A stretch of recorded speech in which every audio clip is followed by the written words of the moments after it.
should be going live shortly. Hey, Sarah, if I get knocked off, how do I get on with my phone? You can use the same link. Just use this- Okay, yeah, I can do the email on my phone. Okay. You got Zoom on your phone? Yeah. Okay, so we're live. We're live? Mhm. All right. Planning board session for October 7th is in progress. And Sarah, did you check the taxes? Everybody's up to date? Everybody's up to date. All right, the first order of business would be the minutes. Last time we skipped over some minutes because of a computer glitch. They weren't ready. Sarah, did the August and September minutes get distributed to the members? Yes, they did.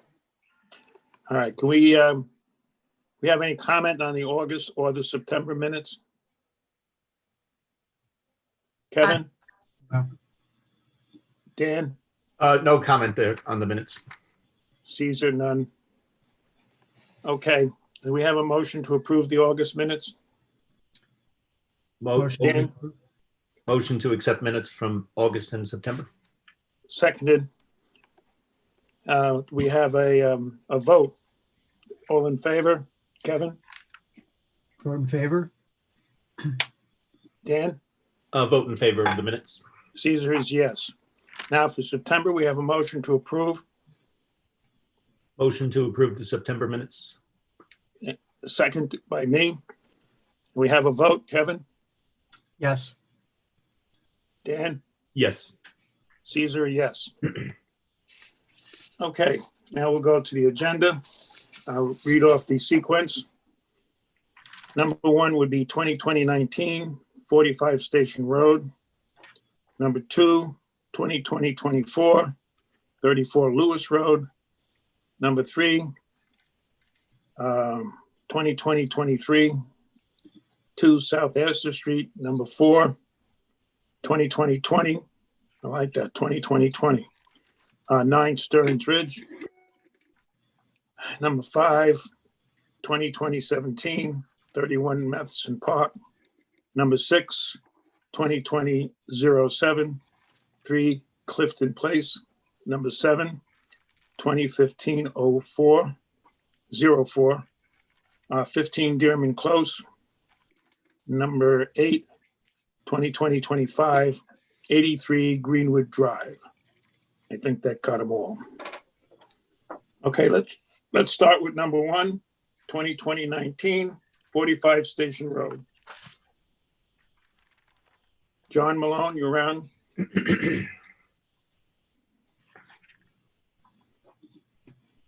Just as a reminder to all applicants, so when it is your turn to present, just please click the raise hand button and I'll promote you to a panelist. John, you're on mute. Got it. Thanks. John Malone, representing the Valensis, Ferguson Malone Architecture. It appears like we've addressed all the open items for this project. Is there anything that the board would like us to focus on this project, Caesar? You were to update the rain garden and our arborist looked at it and could you just go over briefly what you did? Sure. I'll can I share a screen then? Where did I do that? There it is.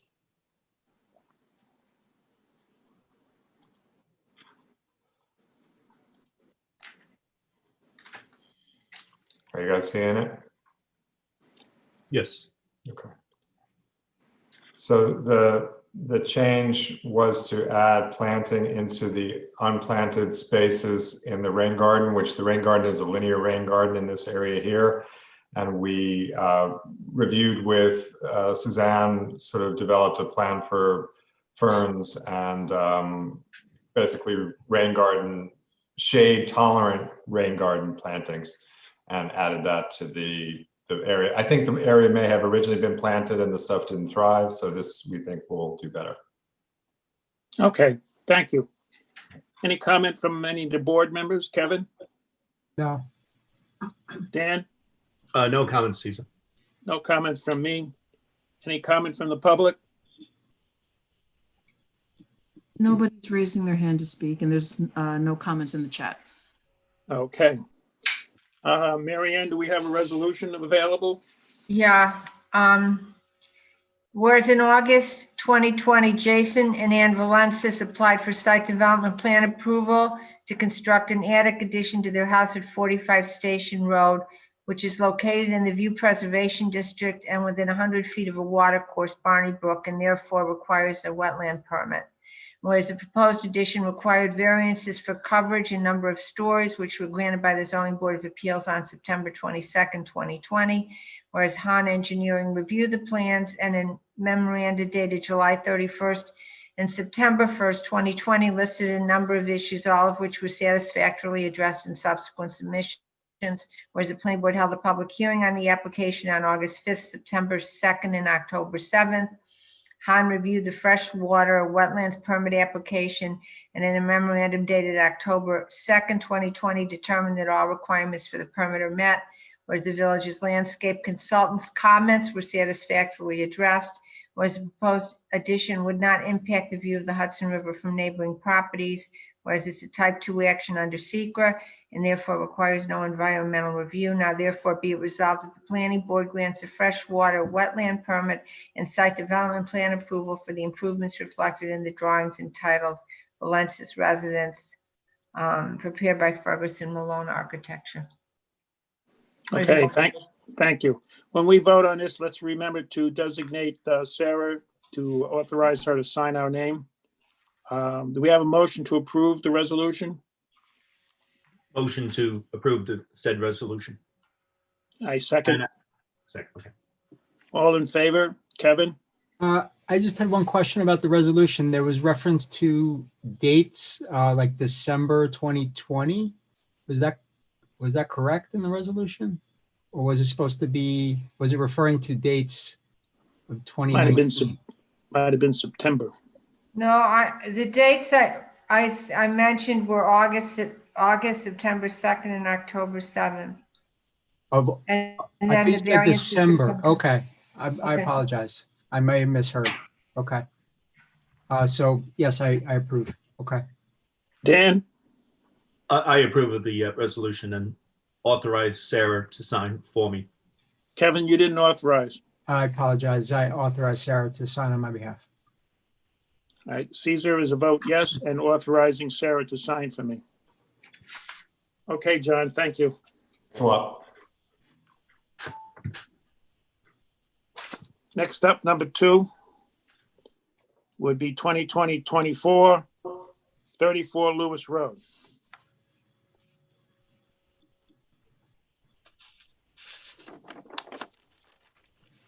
Mute. Let's see if you can see me.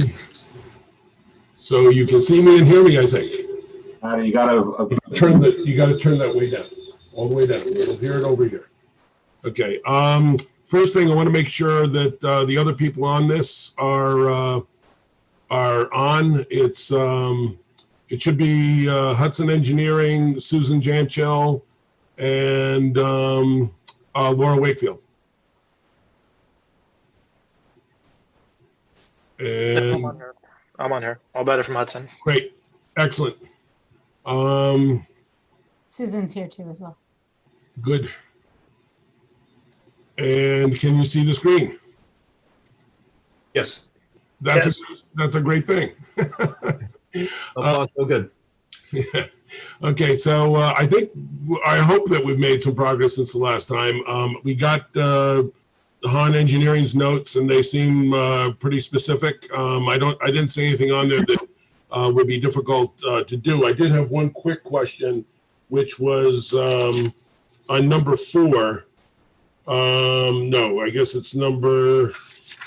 Let's see. No, it is. It's number 4. The photograph showing the views of the property should include wire diagrams. If we do like a SketchUp model and we insert that into the photos, is that something that we do that? yeah, I mean, I believe that's fine. What do you think, Caesar? Yes, that'll be good. Right now, it's just a picture of woods. And it's multiple pictures of multiple woods, so you don't really. I try to put labels on it so we know where we are, but it doesn't really work. Well, the intent was to see what the house would look like from the various views, not what the woods look like from various views. Granted, and I think the renderings will help that. The other thing, though, I will have those photos in a minute to show. I think we were very comfortable how much was between our neighbors up the slope and where we're building. So I think it's going to be fairly well screened. These are just, well, actually, you know what I should do is do what I said I was going to do, which is have Hudson Engineering address any comments that you have about theirs, which are up here. Ubeda, if you want, I can advance I've got your slides up here, but I guess it would be if there's any questions that the board has, or Doug, if you have any concerns. I mean, from an engineering perspective, I don't think any of the comments are really too significant. Just shortening pipe lengths, clarifying the cut fill, providing an overflow, and including the distance on the wetlands. None of which is really significant. Or Patty, did you see my email on the 12th of September that I sent you of the adjacent property? I may have, but I don't remember. Oh, the property that's Legend Hollow. Yeah. Yeah. So I have that in here. Well, we'll get to that in a sec. So my concern is that regrading below the wall might be in a wetland area, but where the old house is, up, down, right there. Yeah. Down right in there. That regrading you're doing, that might be a problem. Okay. I mean, if you want, I'll meet you out there. That's where it delineates a continuous wetland from the neighboring property in that area. Okay, and we'll be able to see that in a minute when I bring that up. There is a structure there now that's completely dilapidated, so we'd be taking that out. The metal shed. Yeah. So what we'll want to do is make sure whatever we're doing there, is great for the wetlands as opposed to compromising them. Exactly. Well, that demolished shed may have a foundation of some sort that has to be dug out, and you're either in the buffer or actually in the wetland, and you may need a wetland permit. Right. Well, that if Ed and I walk it and we confirm that, we'll definitely make that application. So anything else, Ubeda, that you had that you wanted to go into, or Doug, any questions for Ubeda? All my comments are on there, and if he has any questions, technical questions, he can always call me and go over it. Yep, I appreciate that. That's great. Some of my notes indicate the lighting may or may not be dark sky compliant. Right, I've got that on the drawings in a minute. We'll be able to show you that. There was one thing that did come up. I think there was a question about the whether we're entitled to use the provision, what I think Ed likes to refer to as the Westwood provision, where if we're on steep slopes and it's more than 50% steep slopes in the building envelope. They redid it? Patty, I was going to say the thing was that it was within the, it wasn't all within the building envelope, so it wasn't clear. That's So okay. It looks better. Yeah, now It does look better. here's a question I have down here. And let me skip to the next print, which what I'm going to do is if you look here, actually, let me go back up where it says 34 Lewis Road, and the dash line above it and the dash line below it. If I toggle back and forth, you'll see that I moved that line. All I need to do is know, should I be doing a setback to the property line itself, or should I be doing the setback to that, the 30-foot wide Lewis Road that's shown there that the village, I'm assuming, has as a paper street? I was assuming that this is better, that we do the setback. No, leave it the way you had it, Patty. This way? Yeah. Well, It says it's from the property line. It doesn't say from an easement. You Okay. still have 50%, right? Yeah. Yeah, leave it there. Is that actually an easement, or is that a paper street? Or is there no difference really between the two? No, well, we'll look at that. Yep. I'm not sure Ed, anymore. I thought you said at one time, unless I'm confusing it, that the village actually owns that strip. Well, there's a piece of property we own in between the two, Patty. That's why I don't understand. I thought there was. If you look at the tax map, it's You don't have the tax map with you, do you, Patty? And that's why I had that question, because it looked to me like, even though this is not a, say, paved road, it looks pretty much to me like the village has taken, or not taken, that's the wrong word to use, but You really don't want, if you call it a way, Patty, it's a front yard setback from the property. yeah, So I don't know if you want to say that. which I think that's what I was thinking that we'd want to be, but Okay, then you can call it a way and make it a front yard setback if you want. okay, so we'll work that out. The next question that I was dealing with is one that I'm just going to apologize quickly. I found the way this got put together by Davey Tree Experts very difficult. I think Suzanne had the same challenge as I had. I couldn't figure out how he was jumping around so much, and there were several trees that had the same number. So I talked to Tom Serpe, who did this a couple of days ago. He's the guy who put this list together to assess the trees. And I've told him that we need him to just do a better job of making his list match a map so that we can actually identify a tree to an assessment.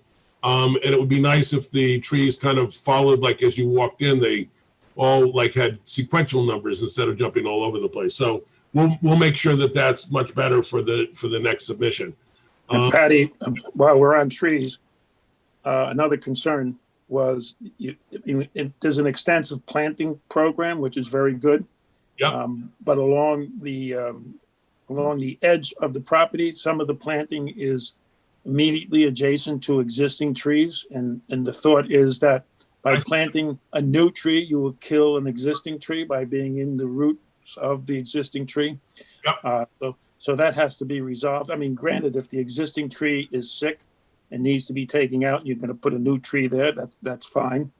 But I hate to see a new tree go in and kill a healthy existing tree. That would be kind of dumb. So we'll make it, but I do have Susan Janchil, who's Aspect 120. She's on.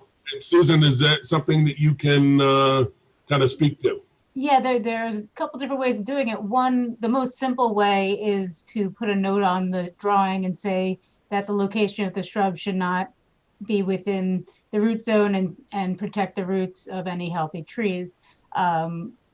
I think going. Well, we would need something more specific. Where are you going to put the new tree, and is it in an appropriate place? I hate to leave it to field discretion when we don't know what that field discretion is going to be. We'd rather see something definitive on the plan in the first place. Right. So then the question is, how many of those trees are actually going to stay and how many of them are healthy? And I think we're getting into more tree assessment that might be. I mean, I can't speak to it. Patty could speak to whether that's a possibility or not, but it's just more. I got to have Tom come out anyway. Okay. So maybe we should just get an assessment of those trees along the line and see if any of them are going to be wanting to be taken out, and then I'll just keep it outside the root zone, at least 10 feet away from the trunk. Yeah, and then you may wind up eliminating a planting or two, or eliminating a dead tree and a successful planting. Yep, that's no problem at all. That sounds like a good plan. Okay, this next one, that was the drawing that Ed was talking about earlier. And I think what you're referring to, Ed, is up in this area? Yeah, to your right a little bit. Over here? You see the flagged area? See the flags? Yeah, here. Okay, and then you see the other side of the flags if you go to the left? Yeah, right here. See how it encompasses into the property right there, just a little bit in that top corner? Yeah. That's the area. It's not enough to get a wetland study done. If it was a bigger area, we'd have you do a wetland study. But that's clearly a delineated wetland. Yep. And it's clearly open to your client's property in a very small way. So we should just make sure we address it. Yeah, we did that with bins. I was probably more hesitant than I needed to be. I was just worried that we were going to be sent to the wetland permit board or something. And it actually was a fairly straightforward process that I thought did a lot of good because it really defined how things needed to be done near it. So we'll certainly do that. I think with this, seeing the scope of this, it just makes sense that we will do a wetland freshwater permit. So that, I think that's, we can still walk it, but whatever we're doing along this property line could be affecting that, which is a concern. We did blow this part of it up, and we did a 100-foot offset to Halsey's Pond itself. And we're nipping the corner right over here barely, but you know, it's something that maybe Susan, you know, make sure you're aware that we're kind of, you know, we're close to Halsey's Pond here. And if there's anything we should be doing special, that would make sense. I mean, this is a conservation easement. I don't think we're affecting that in a negative way. In fact, I think what we're doing is providing a whole bunch of good planting that leads to that. But still, it'd be good that we really nail that down. Okay, then we get to the photographs. Some of them, you know, it makes, like, the entrance is pretty easy to figure out. I'm not going to waste a lot of time unless you guys have questions about it. This is that entrance to Halsey's Pond, and here we are walking along that walkway looking into the site. So this, the bottom one here, view of site from path end to Halsey's Pond. Looking back over here is where we would be seeing the house, somewhat up the hill. But you know, that's one of the reasons that Susan has done that extensive landscaping. It's not only to screen the house from the path, but also give privacy to the house. So that's, I think that those renderings superimposed will be good for that. And then what we did is we went to various places on the site. This is that path that goes up to Legend Hollow, again, looking in. And when you look from here, that the house is way back in here. One of the things I thought was good is that you cannot see the existing house from these paths. And that, you know, that's without additional landscaping. So I think we're going to be able to screen this well, that we're not going to be taking away some of the pleasure of Halsey's Pond and that nature path. This is the neighbor that's up the hill. This is the Siegel's property. And this is where we've kind of gotten closest we can.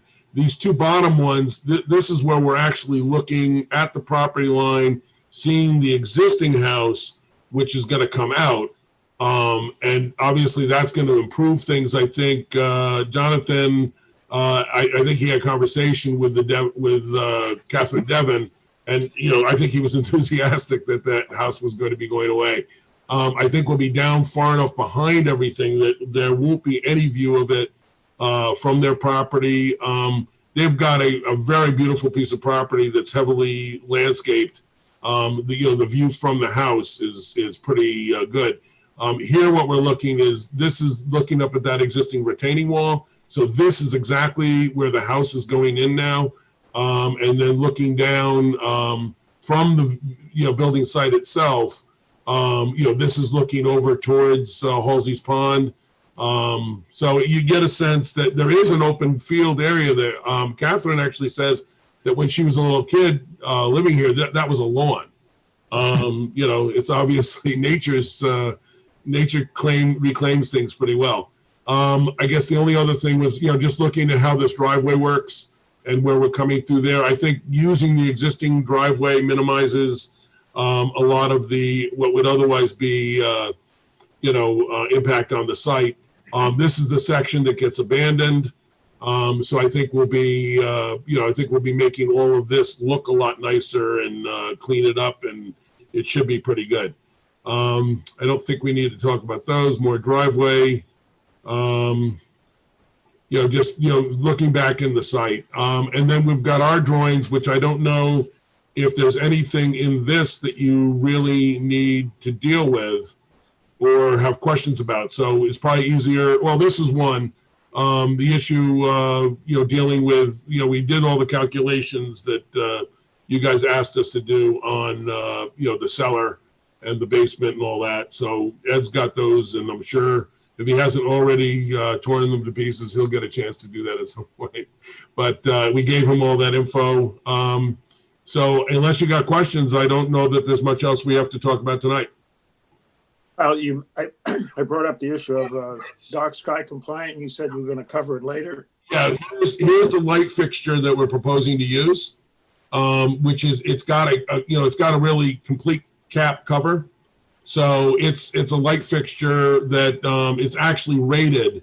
It has some kind of this fixture uses LED, provide lighting in a dark sky friendly design. This contemporary, a lot of other stuff, but it's got some kind of a rating that it's suitable for dark sky installations. Okay, my last comment would be, well, I shouldn't say my last, it could be more. Is a housekeeping issue with when you reference things you say by others, or Hudson Engineering is this, but we don't want to play Where's Waldo? You need to say where, page 2, whatever. Okay. Patty, that's what my first comment references. See what Caesar's talking about now. Doug, you want to be more specific than I am?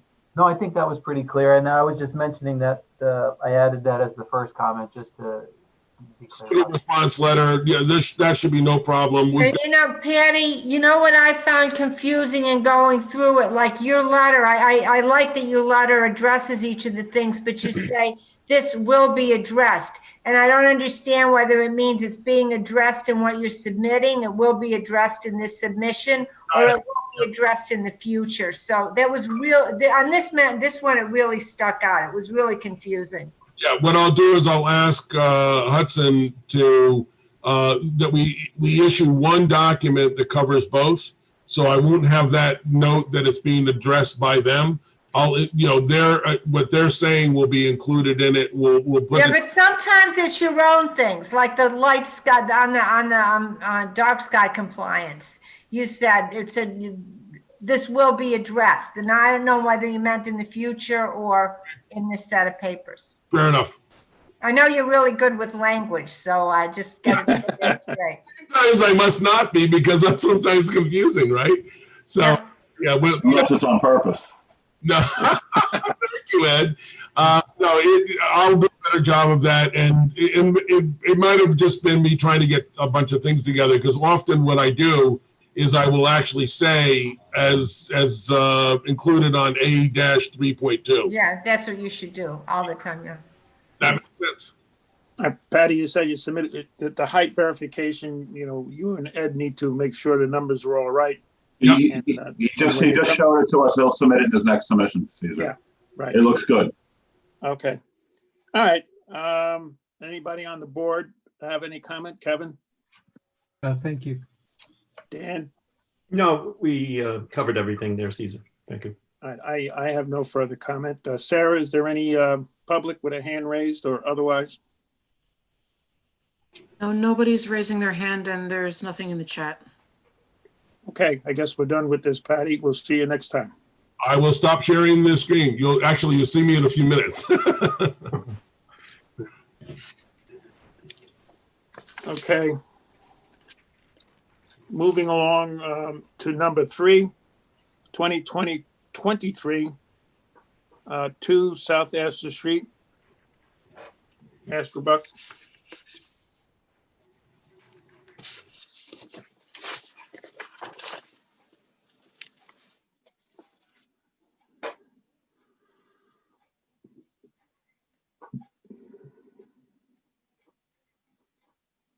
Sarah, is John coming on?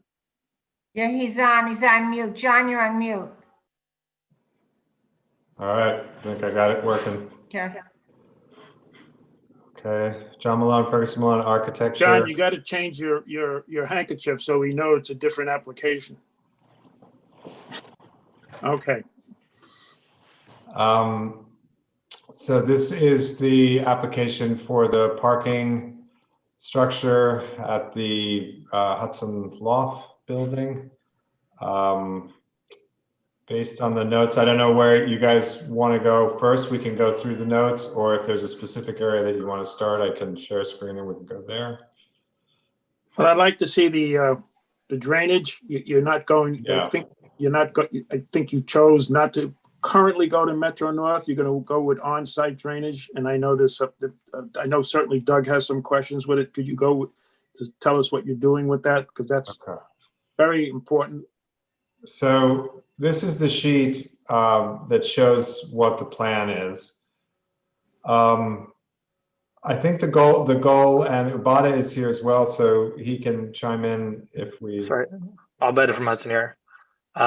Just to quickly, I guess, summarize. So in the rear right now of the property, we have an area of soil where water doesn't really drain. So anything that comes down that hillside essentially goes to the back of the building. The soil is extremely saturated right now. So essentially water just sits there stagnant. Eventually over time, it either goes around or saturates or infiltrates through the soil. But most of the time after heavier rainstorm events, that whole back area is just essentially a swamp.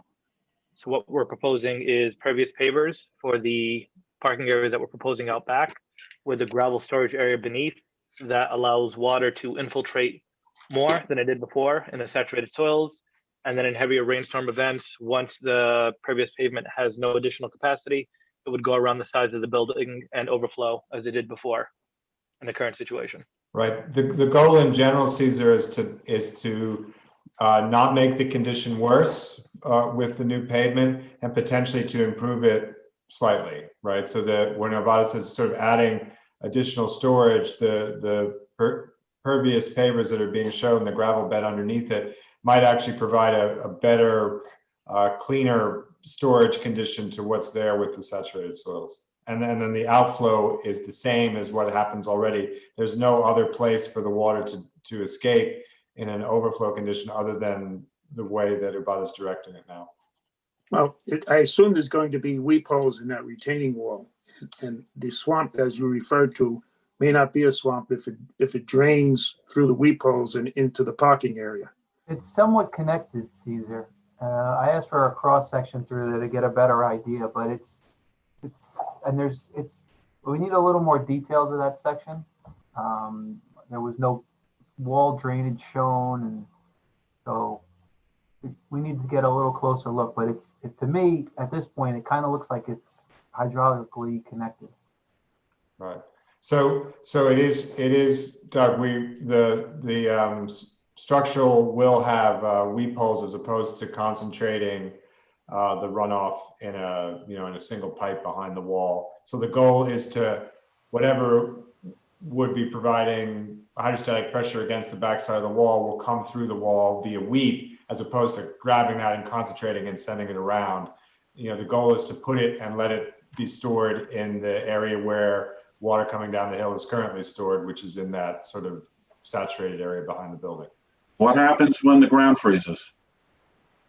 It would be similar to the condition when the ground freezes now, except I think in this case with the gravel bed, it would probably be a better condition, Ed.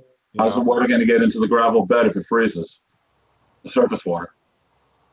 Well, I mean, if the whole thing freezes solid, you're saying like, bottom up? No, the ground's going to freeze after 30 degrees. So for 3 months, the system may not work as designed. I think that section's going to help. We're going to need some sections in more Okay. detail. I did. That's our concern, John. Okay. All right. I guess you mean the pervious layer in the outdoor parking. It's going to become pervious in the winter. Non-pervious. Impervious. Impervious.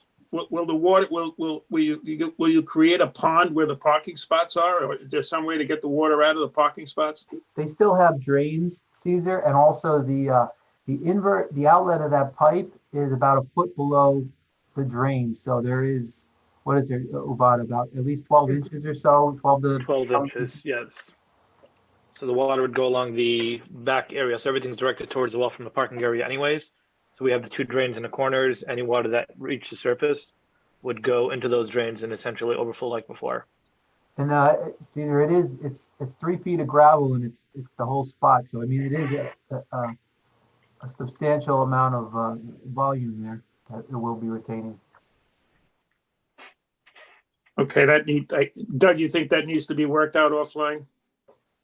Yeah, and we did ask for details, and we'll take a look at that.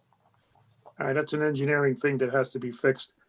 The next issue is John, the turning of getting in and out of the parking spaces. Right. We think it's an issue, and Doug is going to look for a traffic person to study how that works in the interior parking, how do you get in and out of the spots? Is there enough room to get out without making 20 turns or whatever the number is? Doug, you want to go over that? Well, basically, we sent it over to our traffic consultant, and we're gonna have them take a look at it. We have some concerns that we're going back, and we just want to have them take a look at it, and we'll be getting back to you on that. So you don't, at this point, the traffic consultant stuff that we gave you, that's sufficient? You just need to have your traffic consultant review it at this point? Yes. Okay, all right. I'm Okay, moving and right Caesar, along. just for the background, which I think we discussed before, that the parkers that'll be using the spots are sort of, they're not transient, they're not people that are coming to a retail or coming to a restaurant or new to the parking lot. These are regular parkers that will be assigned spaces. So some of the difficulties that you have in a lot where you have multiple turns, it's basically, this is the spot that was rented to you and you have to work that out. It's not a spot like other lots in Bridge Street or in the complex on the other side of the river serve, restaurant parking, serve other kinds of parking. These are going to be numbered assigned spots. No, that's definitely helpful. One thing I was going to ask you was, is there an access already for that second level? Is there parking up there? What's going on with that? Yeah,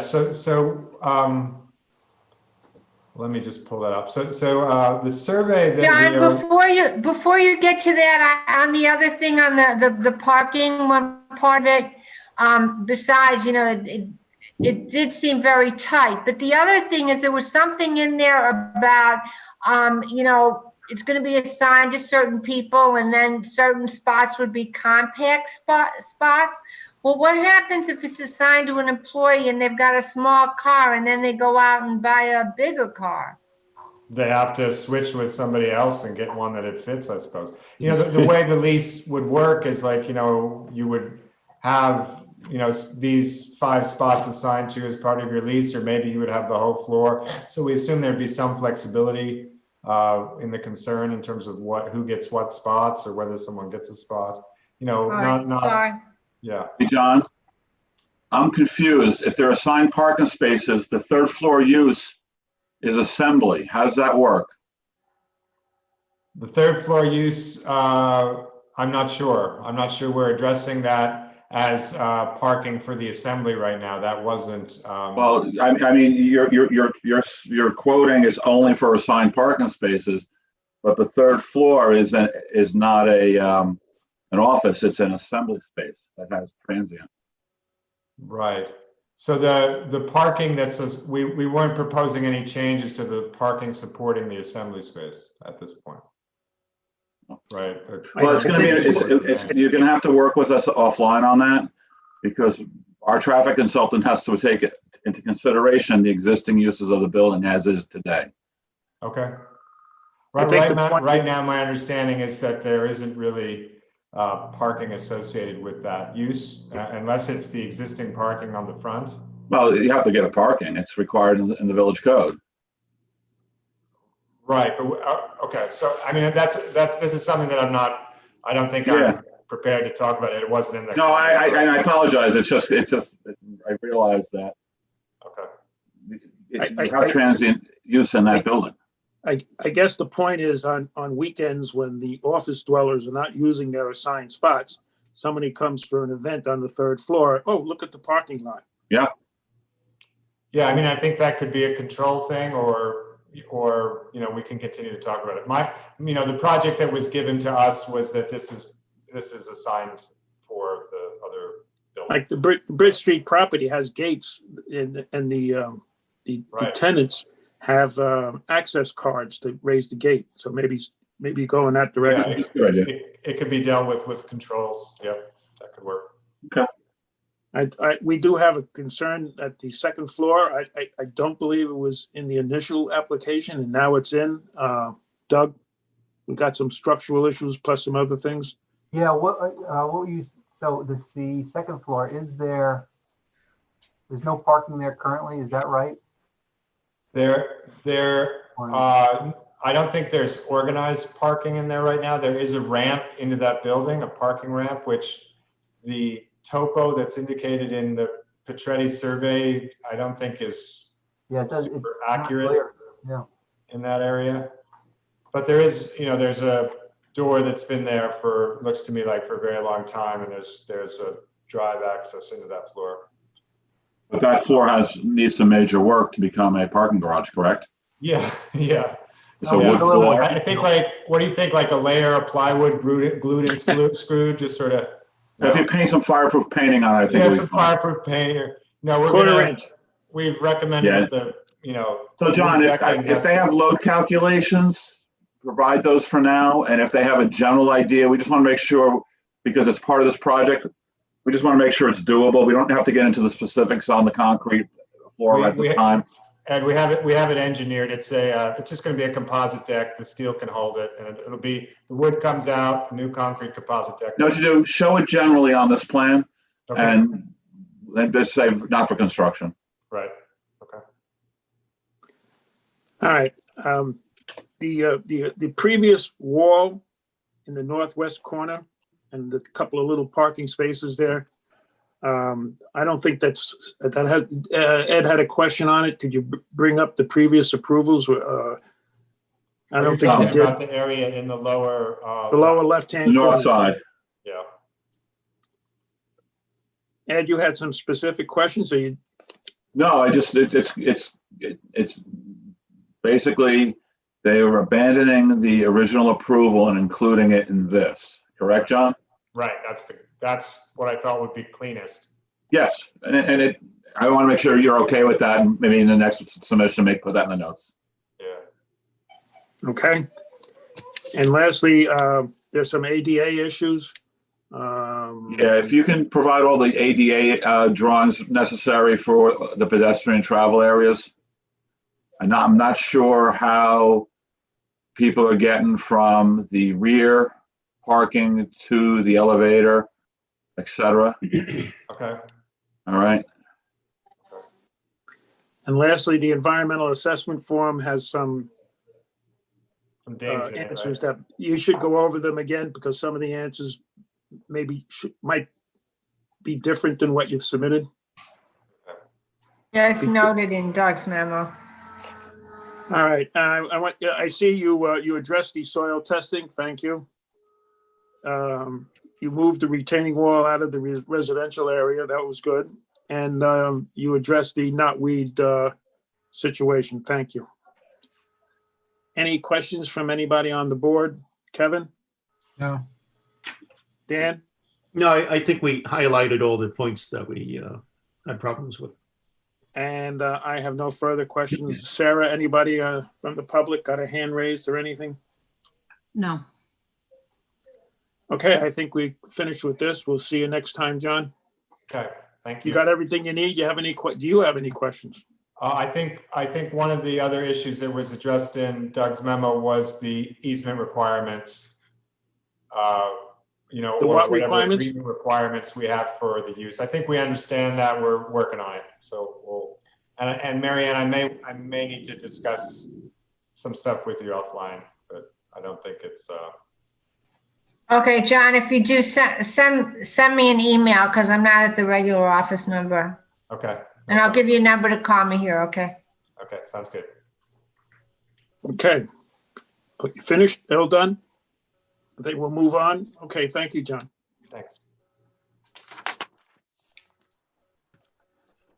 All right, that was number 3. Moving to number 4, 2020-29 Stearns Ridge.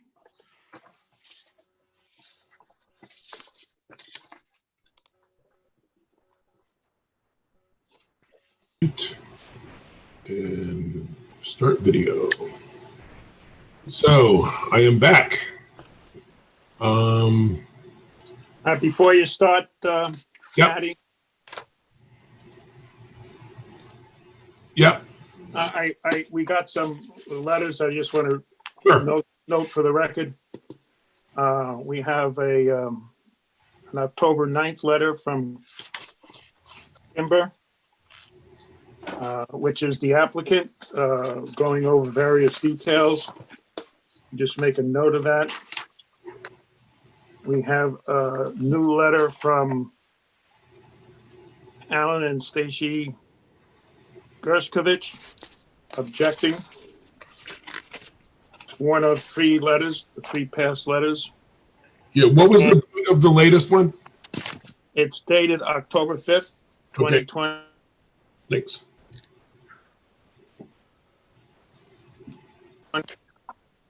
And there's a letter dated October 5th, 2020, regarding, wrong, I'm sorry.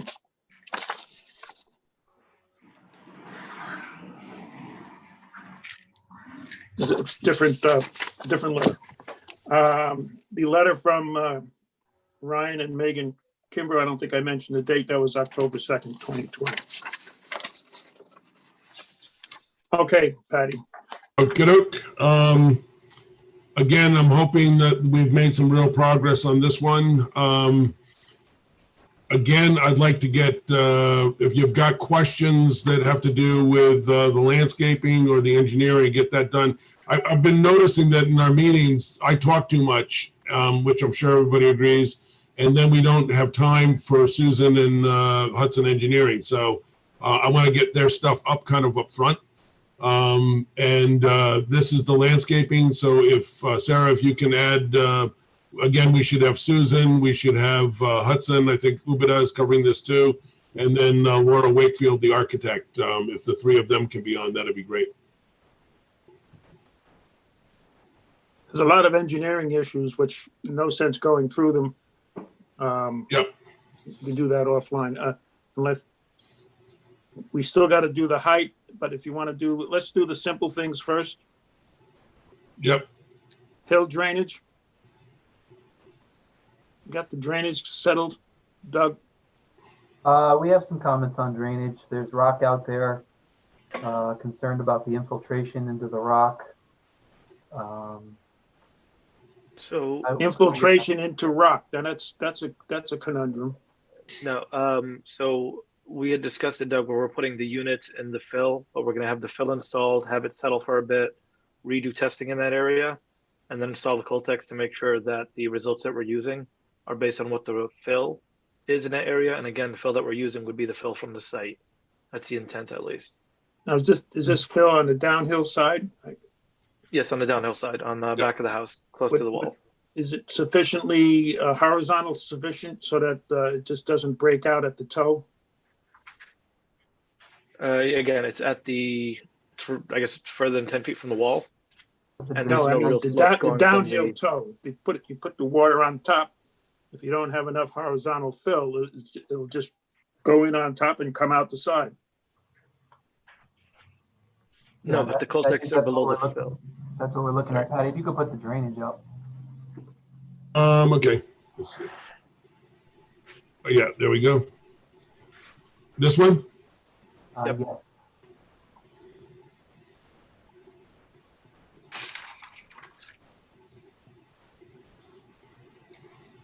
Okay, so we'll look at that. Okay. We'll discuss it further. It's fine. Yeah. Doug, do you see it being major stuff, or it just everybody has to get on the same page? We have to get on the same page. I would Okay, say. good. But I don't know that it's major now, but I did speak with Hudson about it briefly. Yeah. I mean, it's easier in some ways to put this up in the front where all of that fill was done 20 years ago. But what I don't like about that is that would be actually higher than the basement floor. So I'm basically creating a dam, and any water that travels horizontally, I'm going to have a wet basement. So I'd like to get as much of it to the bottom. One other thing, actually, since we're on this sheet, I think we need to add something to the drawings. I had the opportunity to go back and look at some of the original limited site plan approval drawings on this project. And one of the things that was shown on this lot was a swale down along the north side, on the south side of the existing stone wall. And that's intended to specifically capture any water that's coming down, because this is a fairly rocky slope. capturing it and then directing it out this way so it doesn't bother people on Riverview Road. And So, there is a requirement in the resolution to maintain that swale. right. There were some other lots in here too that had things like that with the conservation easement, I recall. Yeah. Lots. Well, I think on lots 2, 3, and 4, what we did is a level spreader up above the conservation easement.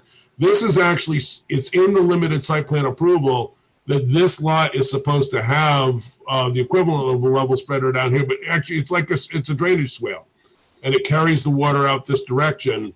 And I think we should be showing that on our drawings and making sure that that's all understood. And it's an answer for some of the concerns that were previously expressed about neighbors having water pouring down the hillside and flooding their backyard. So Yeah, but Patty, I think we should have that as a last resort and still do 110% drainage requirements above. I'm not trying to obviate anything. No, I just want to make sure it didn't sound like it was the answer. No, it's a fail safe if water. Say we have a 4-inch rain in 2 hours. That's a better comment. Yeah, cool. The drainage is very critical here because it's a steep hill and you don't want it to run down to River Road.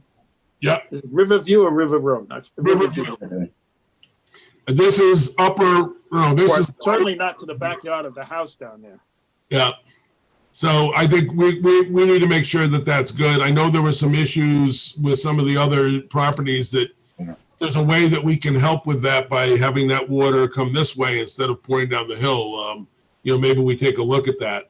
Because I think there's a well, it does. It shows the retaining wall, for example, on 11 is up here. So if that water is coming down this way, maybe we can pull that swale and capture that water and bring it out this way. It's something to take a look at. This is way outside my pay grade. So this would be Ubeda and Doug, and I know Caesar, you're actually one of the more knowledgeable people about water. So making sure that we've got this, if we can solve some problems, we should try and do it. I'd go back to this drawing, which is the landscaping plan, unless you have any more questions engineering wise. Doug? No, I mean, I have all our comments are in there. Yeah. Again, if there's questions, give me a call, but I'll be looking into that. Yeah, it's actually pretty much almost everything is engineering. I think the only one that I had to deal with is the height and We'll get to the height in a minute. Yeah. So any questions for the landscaping? Yes, I do. Very complimentary that you're looking to, because there's not enough space to put the kind of the replacement trees on the property. You don't want to kill existing trees. I guess the proposal is to put 3 red oaks in the common area somewhere. Yeah. The only comment is that you need to get the input and approval of the homeowners association. Yeah, we've discussed that with them informally. Well, we need a letter. Yeah, we'll need a letter from them, and we're going to let them tell us where they would like us to plant the trees. Okay. A lot of the street trees that we thought were going to survive didn't. When I think shortly after Suzanne came to Irvington, she and I did a site walk for 2 projects up there, and she started asking me almost like, how did we get away with not taking down these trees? And it wasn't that. It was that we just thought that they would survive, but they were in stands of trees, and we took everything else away. They did not do well. So hopefully we can replace some of those and restore the street trees. So any specific questions about this that Susan can answer? Let's do height. Okey-doke. It's still. I remember the first meeting and I mentioned, you got to fix the height situation. It can be a deal breaker. Right. What about the height? Is it still the same? The actual height of the building, did it change at all? We have not lowered the building. We're lower than any. Wait, let me just make it clear in my mind. The building hasn't changed. You've done some things to mitigate what it looks like. Right. Okay, but you haven't changed the actual building. No, we're at 416.3. Beneas is at 417. These are the ridge elevations. The 11 Stearns is 419.35. So we're the lowest of that along that ridge. We are also lower with our first floor than both neighbors. But there's something I want to try and present, I guess, and see what you guys think of it. I submitted Cronin's drawing, and the one that I submitted was the one that was December 11th, 2002. That was the set of drawings that actually got filed with the county.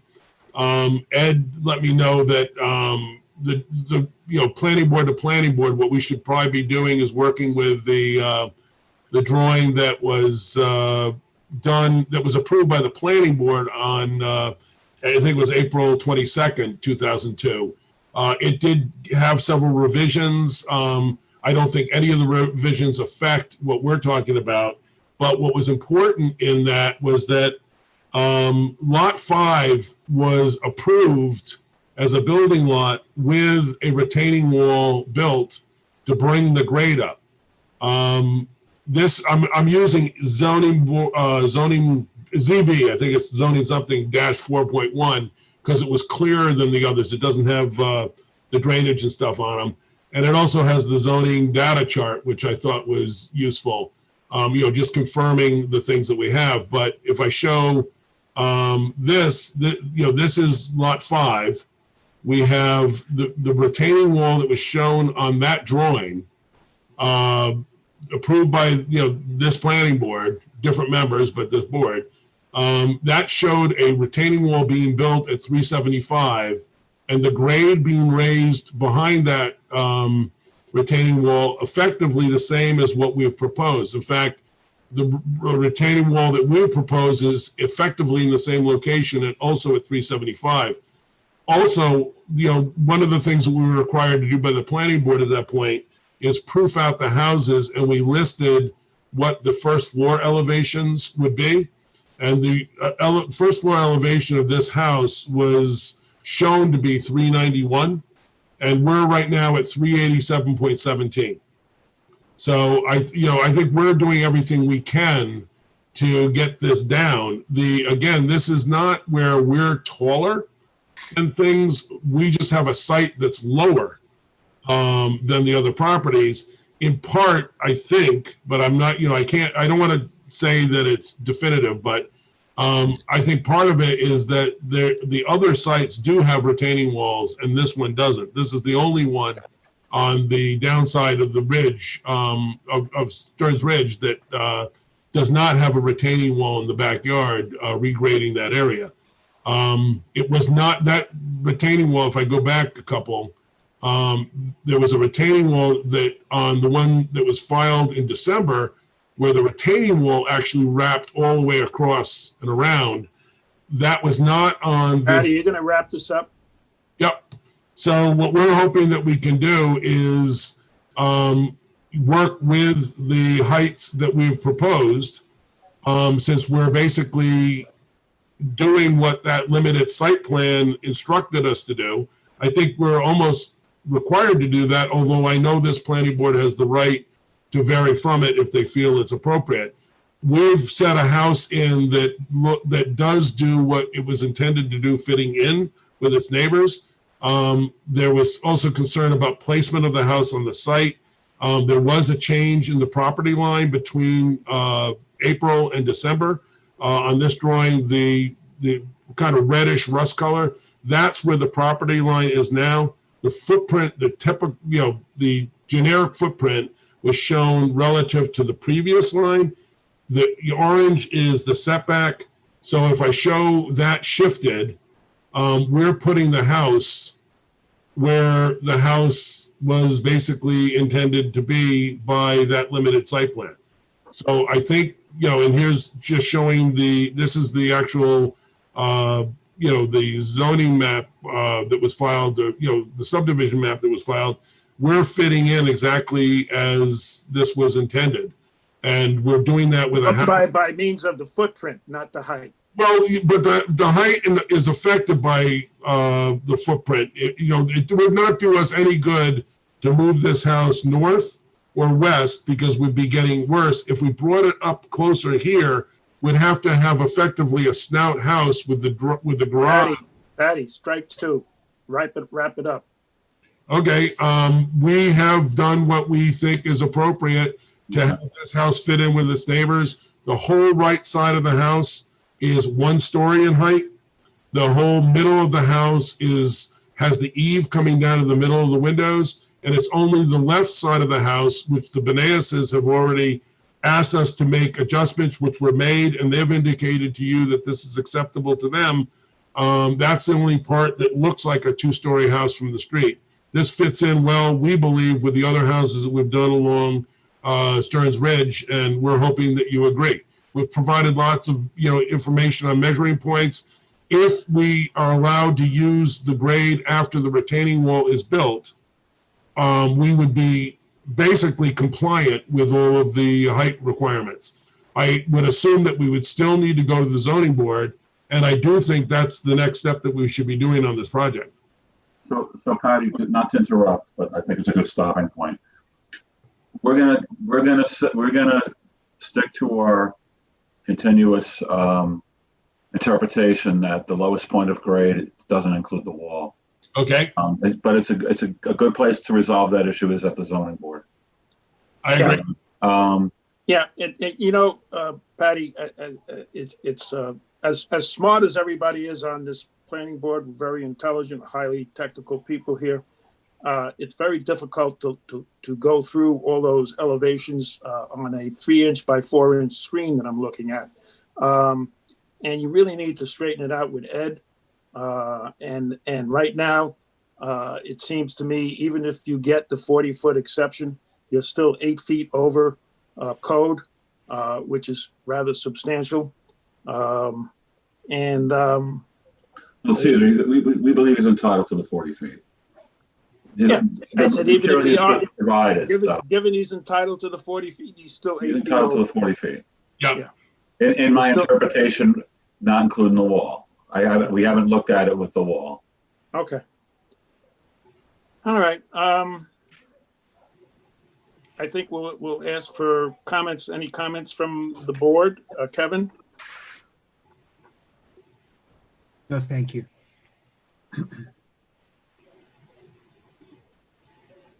Kevin, you there?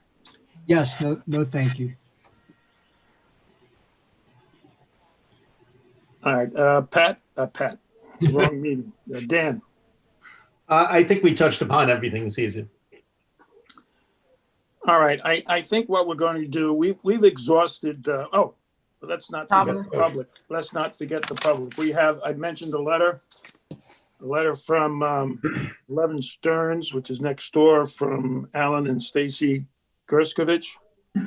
They might be online. Any comment? The third letter of objection, setting a precedence of allowing a 2-tall house. I guess, Sarah, is anybody on the line, specifically the Gerskoviches? Yes, he's raising his hand, and I'll allow him to speak, but we also have several comments in the chat. Okay. Do you want me to allow Alan to speak first, or should I read the? Yeah, let's do that first. Okay. Okay. Can you hear me, Caesar? Yes. Okay, so you have the letter. I think we've said the same thing, frankly, for the past 3 meetings. There's nothing else to add except for the height. And the reality is you have to follow the code today. And, to Ed's point, if it's a 40-foot that you get, you just don't get the additional 8 feet after that. So it's one or the other. So I have nothing else to add. Okay, thank you very much. Sarah, do you have those chat room comments? I do, but just also Megan Kimber is raising her hand to speak. Okay, let me be specific. Kimber is the applicant, and there's a 3-page letter stating her case for her new home. Go ahead. Okay, she can. Hi, this is Megan Kimber. Can you hear me? Yes, Yes. I'm here with my husband, Ryan, and as you noted, we're the current owners of the lot at 9 Stearns. So thank you for the numerous reviews of our proposal. And we just want to reiterate that our goal is to build a home that we love, but also fits in with the continuity of the neighborhood. We're faced with the steep slopes that Patty has kind of outlined, and that we're wanting to build a retaining wall that would be similar to every other home on the street, and that we're doing everything we can to make this house as similar or lower in elevation to all of the others. And that finally, once the work would be complete, the appearance of a height variance would be totally not visible, that it would look like it fits in with every other home on the Stearns Ridge. We also did want to address the concerns that our neighbors at 11 Stearns Ridge have raised over the past 3 meetings. We have had many discussions with them. We have made a lot of adjustments to accommodate concerns around views. We've moved the garage forward. We've changed the roof line. And we've asked them for clarification on what the negative impact of the height is on the home. We haven't gotten anything actionable that we can change that would be addressing concerns personal to them. The house that we've proposed is 3 feet lower in elevation. The front door is similar in elevation, and the tallest part of the house, which is the back, is similar to 7 and 5 Stearns Ridge and not visible to our neighbors at 11 Stearns Ridge. So we're having difficulty on how best to address. In terms of the precedent, we feel with the retaining walls that have been allowed to be built on all of the other homes on Stearns Ridge, the precedent has been set, and we would like to just follow with that so that we can build a house that fits in with every other home on the street. So we just want to thank you for your time, and that's it. thank you. Very well said. I guess you finished with that. We'll move on to the chat room. Thank you very much. Thank you. Okay, the first comment that was in the chat is from Susan Stewart. Her comment is, how much clearing of rock and jackhammering is planned for the landscaping plan? This will be very invasive to neighbors. And the second comment is from Amy Ziff. And her comment is, I would like, as a neighbor at 5 Stearns Ridge, to say that I am in favor of this house as is. We do not believe the house is too tall. This becomes a measure of how you are evaluating height. I think a short house will look inappropriate in the neighborhood. I would like the roof line to be consistent with the others, including the other Stearns homes. Thank you. Patty, you want to talk to the rock? Sure. I don't really wish I had rock to remove, but if I did, I probably wouldn't have as much of an issue with the height. We're not proposing to remove any rock to do this. Our basement floor is above grade by several feet. So what we're having to do is clear away the dirt. And I mean, if we don't hit any rock, then we'll just put in regular footings and build up to the foundation floor. If we do hit rock, we'll be pinning to the rock. We're not going to be removing rock. One of the things people might not be aware of is, I can kind of show it on what's up now. This circle at the end, if you draw a line through the middle of that, everything that was to the east was cut out. Everything that's to the west was filled. And there was actually a grading easement that was part of this, where that fill to stabilize the road had to come out to about where I'm circling this with my pointer. So that's a fill down to a level that's below our floor, our basement floor. We're not removing rock. By the way, Patty, my soils teacher would say, dirt is underneath your fingernails, soil is soil. Yes, sir. I will make a note of that. Okay. I guess we satisfied that chat. we've exhausted this issue, and the actual building has not changed. It is recognized that a lot of effort of the last 3 meetings has been put into mitigating the height of the building, which hasn't changed. And that was good. We still have a neighbor at 11 Stearns who feels heavily impacted. And it's time to, we've exhausted our efforts here, and it's time to go to the zoning board. And the remaining issue for our board would be, do we send it, I'm gonna ask the other board members, do we send it normally as we would any other project? However, this is an exception to every other project that just normally goes to the zoning board. This is a brand new house with what we feel is requires a variance for height. Height is quite a significant code issue, and it's not 8 inches, it's 8 feet if with the 40-foot exception. So it is significant, and it would be very different that we're sending it to the zoning board. And I think we should send it over with comment. Kevin, do you have any thoughts on what those comments might be? Normally, if we just send it over, it means we support the project. Can you hear me? Yes, we can. I think that I don't know, frankly. I think it's far too technical for me to really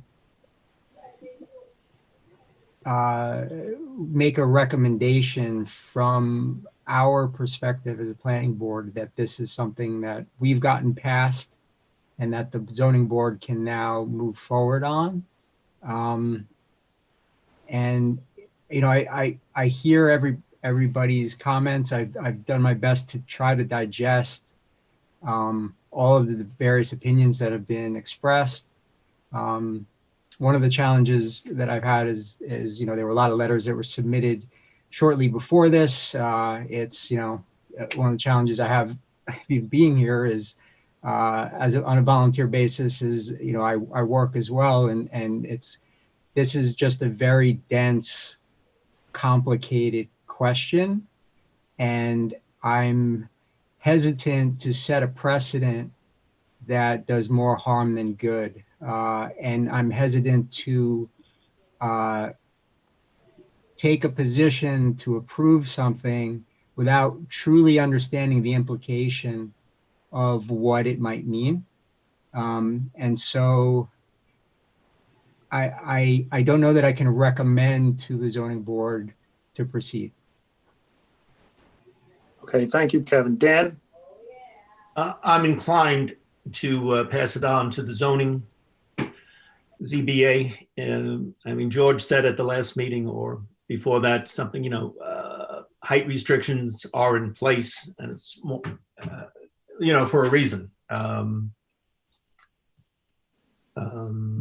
Again, we do have some of the neighbors who are fine with it, and then we have Alan and Stacy nearby who are, aren't pleased with the results. It is a difference of 8 feet, and most certainly, it's a beautiful home to be built, and certainly a contribution to the community. But I would say the zoning board would have to make the final determination as to the height being a problem. Yeah, I agree. I think we've exhausted what we look at from a planning point of view. This is a code issue. I think that just sending it over without comment would imply that we approve of this. And as George would say, and as Kevin would say, and as I would say, height in a code is a variation of a height code is a big issue, very significant. This, as a couple of people have pointed out, when you're standing in the cul-de-sac and you're looking at it, you don't see the height. It's level with the houses, but you start a slippery slope. The next, down the road, you get another 8-foot or even a 6-foot height exception. And, oh, you already approved an 8-foot one. So I don't think we're in a position, because because of that reason, it looks okay from the street. I don't see us recommending disapproval, but I don't see us not making a comment. And that comment might be, we do not support the height variation for a new home because of the precedent it might set for different situations. Kevin, would you be okay with that? Yes, I would. Pat, I keep calling you Pat. Dan? I'm fine with that, Caesar. Yes. Mary Ann? Yeah, go ahead. Mary Ann, does that sound difficult to do, or? Okay, you just, so you want me to write up something? Correct. Okay, why don't you just restate it? Height variations from the code are significant issues, and we've exhausted at the planning board what we can do to mitigate the height, but it's still a significant variance request, and because of the precedent of a significant variance, we cannot support such a variance. Can you make that clear that you're not opposing it? You're just not supporting it? It has to be, I don't think your intent is to tell them that you are against it. It's that you That's can't. true. Okay, I think that's fair enough. I think that That's fairly fair. reflects that you don't oppose it, but you can't support it. Right. That's correct. If you, Okay, I'll write something up tomorrow, and I'll circulate it to Dan and Kevin and Caesar, okay? Okay. if you were looking for something that does make this very different, it's that this is the last lot on that street. And what we're looking to do is build something that's consistent with all the other houses. Yeah, well, that's your argument for the zoning board, Pat. Okay. I just want, you know, Patty, Yep. because of all those reasons, we're not recommending disapproval. right. We're just saying because of the significance of the variance request and what it may mean tomorrow or next week for the next 6 applications, Right. we just cannot support it. Even though we've exhausted everything that we can do at a planning board level in how it looks from the road, how it looks, the shining glass was removed, the garage, you know, mitigates the height from one side, but not the other side. The retaining walls, you know, are there. They're not, even though the height is measured without the retaining wall is there.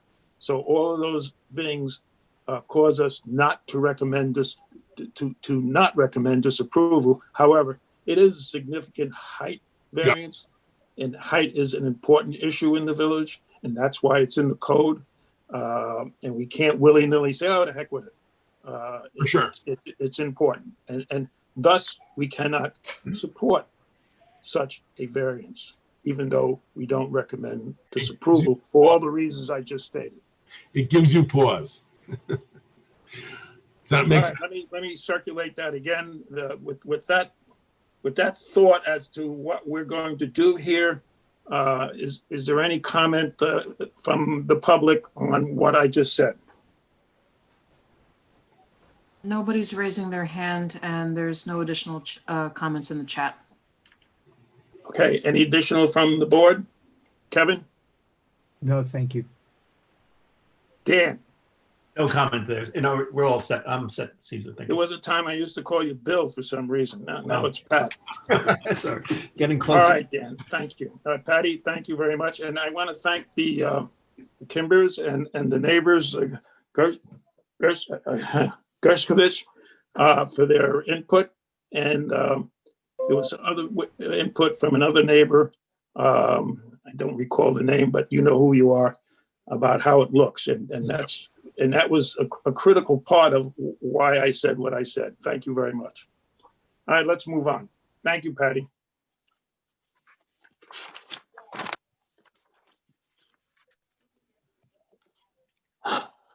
We're moving on to number 5. 2017, 31 Matheson Park.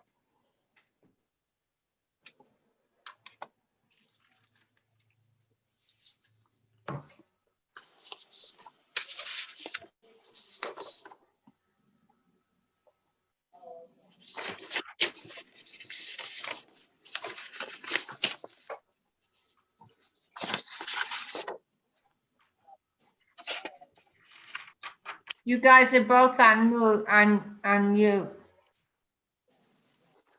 There you go. Okay.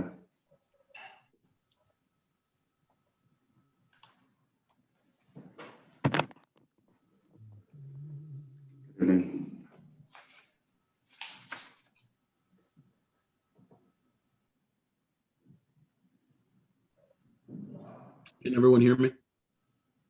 Yes. Yeah, start. Thank you. Chuck Willett, Brooks and Flatical Architects, Matheson Park, the Fitzpatrick project, resubmitting, third hearing. We made some changes based on the board's comments last. Took the lot coverage down to 7.5% of an overage from over 20% as it exists, per the board's encouragement. We have Howard from the landscape architectural firm Hollander on the line. He's going to speak to the continue that we are representing. Yes, Howard Williams with Hollander Design Landscape Architects. What we tried to do since the last hearing was to take out some of the hardscape in the landscape to get our coverage down. What we have left that is over the allowable limit is entirely in the retaining walls that are necessary in order to put in the swimming pool and the terraces at the back of the house.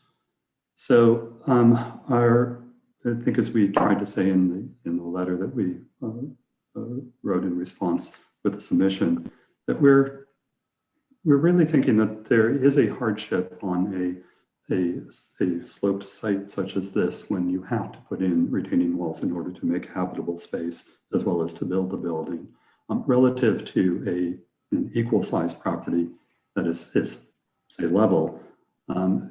The square footage that's allowed, in this particular case, 7%, has to be put into those retaining walls, and that is therefore not in usable space, whether in the house or in the landscape. So that effectively is in our definition would be a hardship, in that the value of this property, because it is on a slope, is lesser than an equal one on a level slope, because it cannot have an equal amount of usable space. Not sure if you have any comments about that. Yeah, well, there's a chart which I would like you to go over for the purpose of the rest of the board and whoever might be listening. The chart that compares the coverage for this site to the neighborhood as to how it fits in with existing coverage at existing lots. And you have a chart to that effect. I would like you to bring that up so we can all see it. And Chuck, is that your chart? I can find it. Doug, you can help him out. You found it for me. I couldn't find it. Oh, Yeah, 1 second, just trying to get this. What'd you say it was on the architectural plan? Yep, 033. 1 second.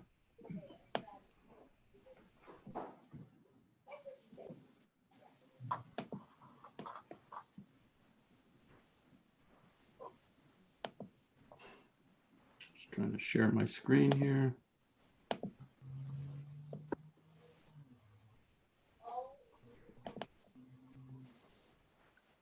Let me know if that was successful. Yeah, that looks like the chart. Could you blow that up so we can see it?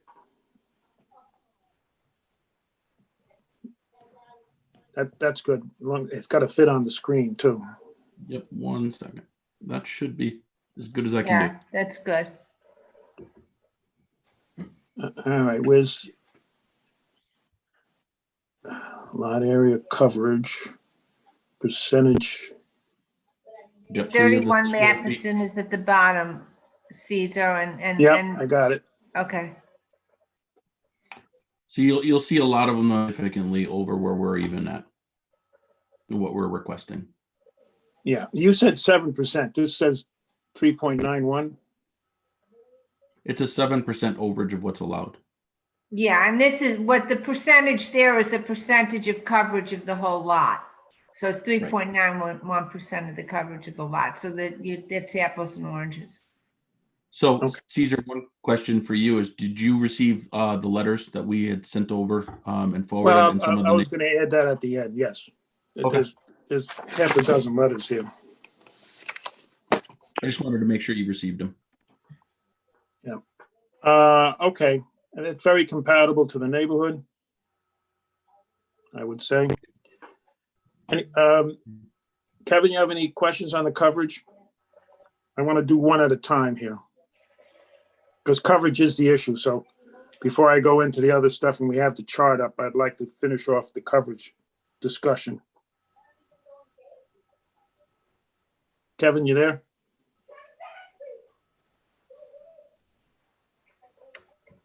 I'm sorry, everybody. Yes, my only question, just to sort of unpack what was said in the introduction about the hardship. I mean, I think that was an important aspect of what's being requested here, and just to sort of verify the statement about the retaining walls and how that plays into the slot coverage. Could you maybe, whoever's most able to do this, to just sort of illustrate that on the drawing, and just sort of so we could see what you're talking about? Yeah, Chuck, could you bring up the site plan?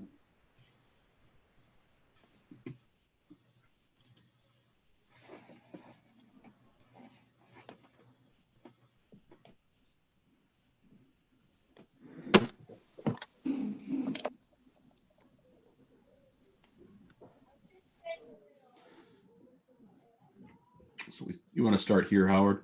Sure. So you can see the footprint of the house here shaded in, and to the left and upper part of the page, you see the proposed pool. We have a series of short walls. They're anywhere between about 3 and 6 feet, just to step that area down to existing grade. So because we are trying to stay under the required maximum height for retaining walls, we do have a number of them in order to make up the grade here. And that, of course, then creates a larger footprint for retaining walls. I'm sorry, go ahead. One of the things I just want to point out is you'll see that, like, 98, 90 here, right at the side, where the end of the porch of the house ends. And then the last retaining wall is at 80. So the distance between here and here, which is just being taken up by the pool in the hardscape, is 20 vertical feet. Okay. And approximately of the lot coverage, I mean, just ballpark, how much area are we talking about here that's attributable to these walls of the total lot coverage? Does that question make sense? Yeah, I think it's close to 800 square feet. I think that's actually in Hudson's. Yep, 1 second. Like 9 or 10. We have it at 615. Oh. Yep. 615 square feet. Yep. Right.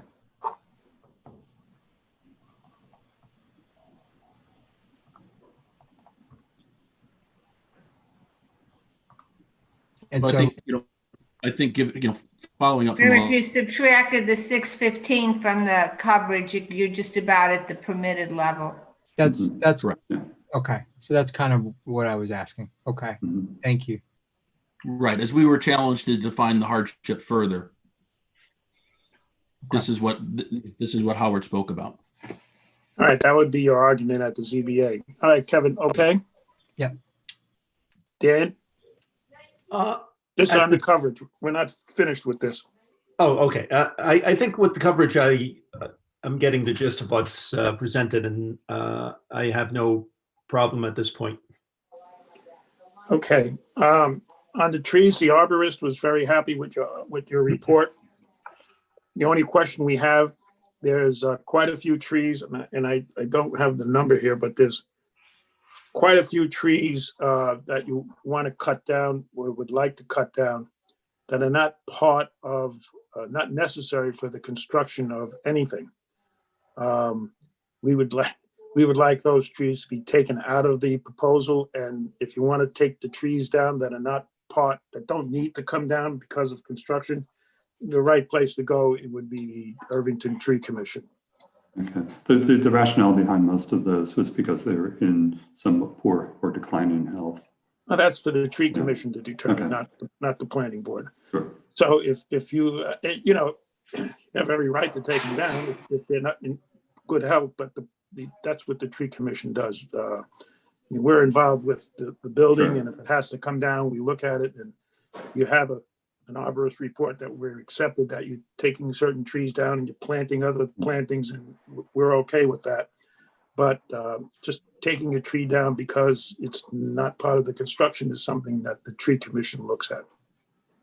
Not a big deal. It's easy to take it out. You can deal with it at another time. The lighting, it seems to be fine. Ed, you had an original plan issue with the site plan that it was incomplete. Are we satisfied with the site plan as it's presented? Ed? Is that better? That's better. Are you satisfied with the site plan? Yeah, I said just a few of Doug's comments are left. Okay. Look like they're waiting to, look like they're waiting to address some of them due to the coverage, is that right? And the height? And when they come back, they can fix that. Yeah. All right, I think this is ready for the zoning board for the issue of the coverage. I think we are, I think enough has been done on the coverage to mitigate it. You reduced it substantially, and we thank you for that, but it's still overage, and you need to go to the ZBA to do that.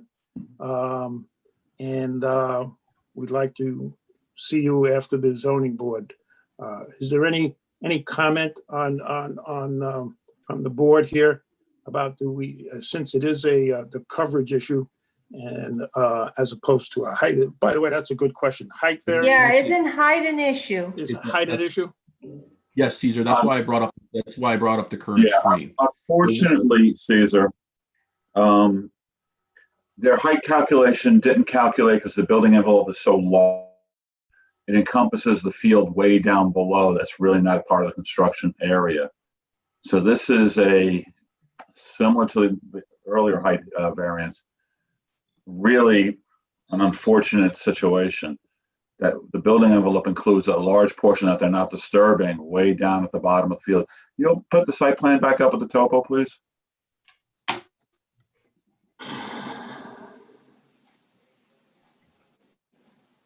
So you don't have the building envelope on one. Oh, there you go. So can you just run the cursor on the building envelope all down by the water to show them the area I'm talking about? So everywhere they're working, Caesar, where the existing construction is very steep. And then if you go down to the left, go to your left, and just run the cursor on the building envelope. So the building envelope, Caesar, is the dotted line. No, there you go. That's good. Leave it there, and just run the cursor on the by the water for the rear yard setback and the side yard setback line. This whole area doesn't calc out to 15% and messes up their numbers. Yeah, because their building envelope is way bigger than the area they're building on. Right. So they lose that steep slope bonus because of that. Yeah. Exactly. So I won't use the word this is their hardship, but they can. It negatively affects the number to get the bonus space. And they do meet unlike the last application, they do meet the requirement for the bonus space if that area wasn't calculated into the calculation. Correct. So that it's a little different than the earlier application, and that if that area, if they want to look for, we can talk offline about this. If they want to use the argument that the building envelope is excessive and they're not disturbing the area, and if they use a building envelope of just the construction area, they would be entitled to that variance of 40 feet. And they would what? Instead of asking for a height variance. You blanked out there. They'd be probably better off asking for a interpretation of our decision or a variance of our decision. I don't know how to do that. Yeah, They should go for interpretation and or variance that's right. on the height question. On the height question. Now, if Right, it's what and you said, Ed, they don't need a variance if they shorten up. If If it's they a sell smaller off past the building property, envelope. they don't need a height variance, but they'll need a coverage variance, a bigger coverage. But if they leave it the way it is, they might. They do. Well, they have to get, they need a height variance because they're, like you said, the building envelope is extremely large, and that's the reason. Okay. So if they shrunk the, well, they can get an interpretation, as you said. Okay. Well, they can do interpretations plus variance. That's for them to convince the zoning board, Okay. to explain to and convince them, yeah. Well, if you look on the screen right now, you'll see a dotted line that says existing retaining wall.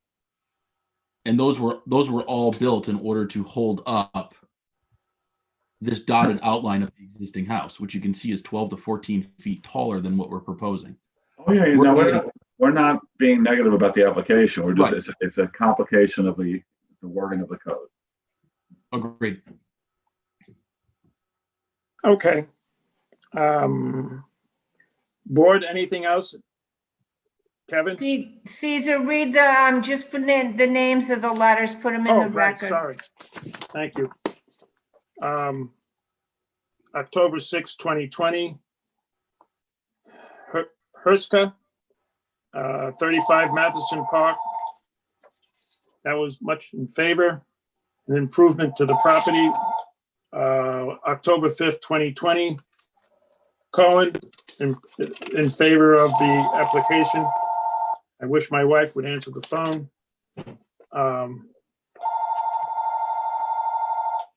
Caesar, do you want me to read them? I just hung up on them. Robert Betancourt, in favor. That's an October 5th, 2020. Parsons, no date on this. In favor. October 1, Garcia, in favor. And Kearns, in favor. And that Got was a pretty big much rooting session. That We was- needed at the zoning board. And there was an additional one that was sent literally 5 to 10 minutes before the hearing, and I believe that actually was pretty much the neighborhood. Well, it's, I don't look at my emails every second of the day, so Right. I'm sorry I missed Well, it. that's why I brought it up. And we appreciate the input from the neighbors. I suggest that they do the same at the zoning board. And my only comment would be to this board would be, do we just send it over the way it normally goes? Or much like the previous application where there's well, this only is a potential for a height, and it is a coverage issue, but as was pointed out, it fits in with the neighborhood. And the coverage is mostly the stone walls, but it is a code, and new houses, if George was here, I'm sure he would say, as he did the last meeting, or last two meetings, that the code is for a reason for new houses. So with that said, Kevin, should we just send it over with no comment per normal, or do we send a comment that we're not in support? That we're not in support. I think that there's a few distinguishing characteristics here that tend to make me more lenient to a normal letter to the zoning. Okay. Okay, thank you. Dan? I would agree with Kevin that there are more positive characteristics to this site more so than the prior one. Given the large building envelope, it adversely affected the height calculation. So, I'd be more inclined to give this more positive support before the ZBA rather than not saying anything. Okay, I agree. We'll send it over without comment. Well, with the usual comment. Oh, with comment, you mean, right? No, well, with the usual. No. How Because does it go? usually they just, usually don't send any comments. Usually right, the then we only won't. time they make comments is when you're not supporting it. Oh, Okay. so, We wouldn't object to a positive comment. Now that you're not going to get. I had to try. You're lucky we're not sending anything. Okay. Yeah. He's going to bring a tape of the meeting. all right. I think we're done. Okay. Any public on this Zoom? Sarah? Nobody's raising their hand and there are no comments. All these half a dozen people who are not interested to listen in, maybe we should take it with a grain of salt. I'm only kidding. I guess we're finished. We'll see you when you come back. We would hope that the minor point of taking the trees out that have go to the tree commission for the ones that you want to take out have nothing to do with it. And we had a lighting comment last time, and I think that was taken care of. There were a lot of engineering comments. I mean, Yeah. but yeah. Yeah, and you can deal with that between now and assuming, whatever the result is at the zoning board. If they say yes, then you still have to fix the engineering issues with Doug and his firm. Okay, any questions from the applicant's representatives? No, thank you much. I appreciate it. Thank you. Okay, we just finished that. Number 5. Number 6, where are you? 2020-07, 3 Clifton Place, Sykes.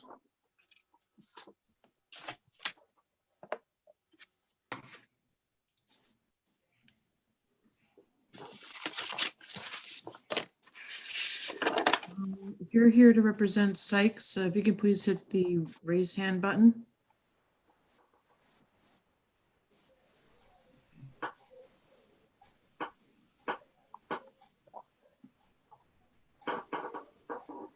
Just got dropped. Let me try this again. There you are. You hear me? Yeah. Yes. Okay.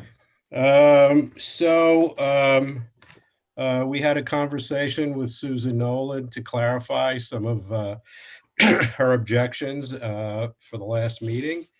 And we were able to answer almost all of them.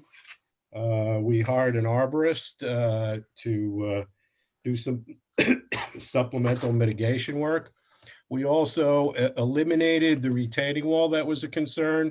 We were going to move a wall near the hemlock. We're leaving it where it is. So that is staying as it is. And the only 2 comments that we had were from, excuse me, from Han Engineering about the proposed lighting. I believe the lights that were specified are night sky compliant, but we're happy to make sure that we give you catalog cuts and we can also add that in a better way to the drawings. And the only other comment was from Susan Nolan about a clarification of adding the consultant arborist recommendations to the actual drawings. Oh, Yeah, it has to do with cross-referencing so that it's clear Yeah. what, Yes, so that it's all in one place. and on the lighting, I apologize. The fixtures can be dark sky compliant, but because they're multi-directional, they can Right. easily violate our light trespass and glare code. And I think that was more. Yeah, we were going to put filters on them and go with the lowest wattage one. They have an I'm going to get it wrong. Heather, I spoke to Heather Harris, the landscape architect, about it earlier. There's something on it that they do where it limits the beam so that it's. Yeah. Have you read our lighting code? Do I have it? Have you read it? Yes. So I mean, our light trespass is 0.03. So that's moonlight.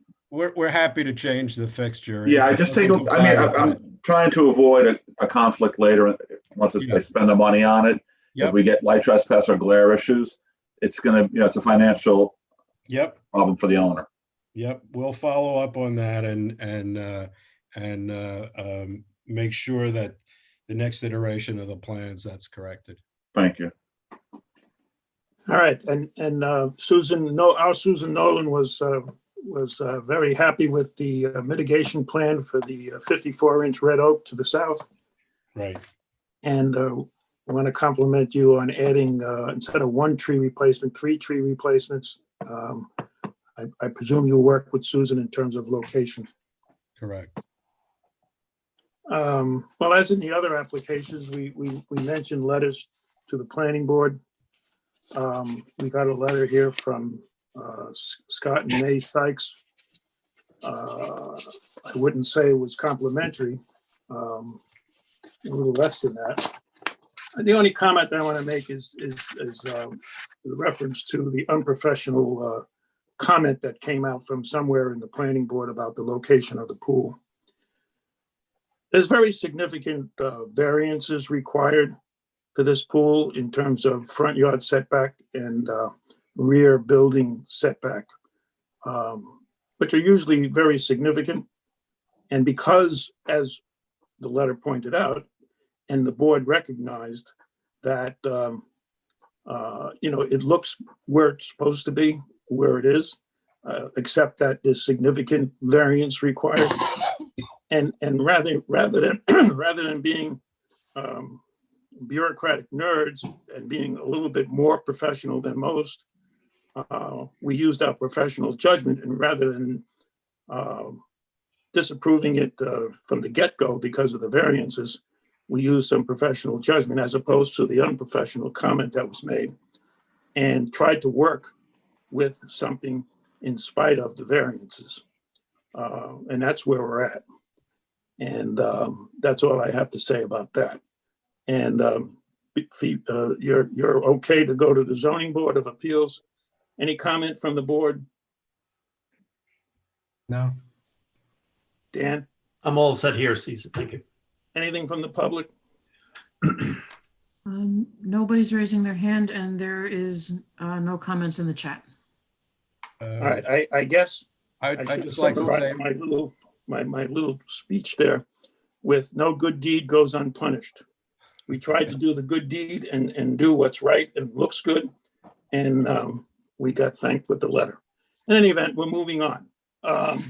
I just want to. We'll see you at after you come back from the zoning board. All right. I just do want to add that I do appreciate the direction the board's given us, and I do appreciate your recognition of, in spite of the variances, that was a good location to the pool. Yeah, it was a conundrum. It was damn if you do, damn if you don't, and we tried to make it work in spite of the variances that are normally pretty stringent. Again, that's going to be the zoning board. You're going to have to convince them. We appreciate that. Anything else? We checked the public. We're finished with the board. All right, we're done. See you next time. Thank you. Assuming you come back from the zoning board successfully. Thank you. I lost my agenda. Here it is. 15 Dearman. 6, number 7. 2015-04, 15 Dearman Close.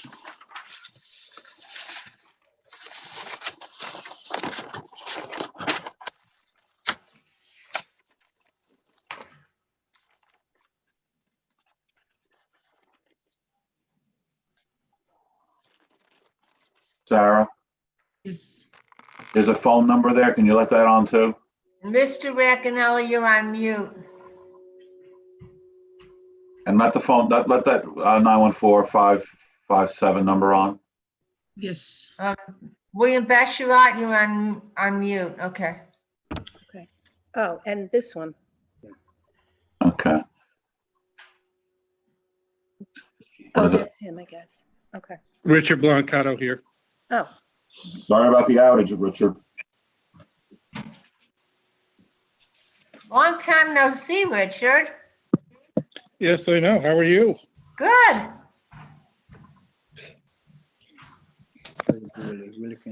I was wondering about you recently. Good. I'm glad you're up and running. Well, I'm working from up in Columbia County from my home, and we just lost the internet, so that's why I'm on my phone. Oh, okay. You got this windstorm up there? Yeah, big windstorm and rainstorm. Oh, aren't you glad you didn't have to drive to the meeting? Yeah, very glad. Okay, let's go. Let's go. I want to watch the debate. Hurry up. We actually caught the tail end of that storm. We had a blackout earlier, but thank God the power came back. Good evening, everybody. You can see him. Oh, yeah. Can you hear my audio? Yes, we can. Yes. Yes. I'm William Basharat. I'm here on behalf of Jack Corral, the engineer for this project. And we have 2 days ago received the comments from Han Engineering, which we happen to have no issue with any of them, and we are capable of addressing all of them. And as a matter of fact, we quickly, Jack and I, gone over them. Note number 1, which is the proposed deck is larger than the patio. We will reduce the size of the deck to comply to be the same size as the patio. The basement door will have a landing in front of it, the concrete landing as required by code. And we also squared off the corners of the kitchen, which in exchange will increase the lot coverage. Therefore, we will be cutting down the whole kitchen by 1 foot, and that will compensate for the landing in front of the sliding glass door from the basement and for the 2 corners that are cut off. The 2 corners cut off are 9 square feet, and the landing will be 9 square feet. We will be cutting 18 square foot from the kitchen by reducing it 1 foot in length. And that will, will cover. We will make sure that the FAR will be in compliance to what was originally approved. The lot coverage will be in compliance with what was originally approved. All the changes that will take place, like I said, we'll bring it back to what originally approved. I mean, I apologize about the oversight of those small items. The material below the deck, it's going to be grassed area. It's not going to be finished. There's going to be no patio or anything underneath there. The calculations for the cut and fill will be corrected, as now we will have less cut material. The whole reason behind this is when the construction started with the building permit, as it was approved, the area in the location is all rock ledge and requires blasting of substantial amounts. So by raising the house out of the grade, that will cut down tremendously on the amount of the rock removal required in that area. Mr. Hahn also mentioned something about the drainage. By raising the house up will also cause the water to go back towards the road, away from the proposed catch basin in the driveway. That will be addressed because when we proposed it, the increase in the height to push the house out of the ground, it kind of pushed us into a different item, which makes the basement more than the 3 feet allowed, therefore will be considered a story, and that will change the FAR calculation. With that said, we will be asking for less increase of the finished floor by 2 feet. We're going to drop it back down by 2 feet, and that will maintain the driveway to pitch towards the house and get caught. All the drainage will be caught in that catch basin. So therefore, we will address that on the regrading on the site plan for Mr. Hunt to approve.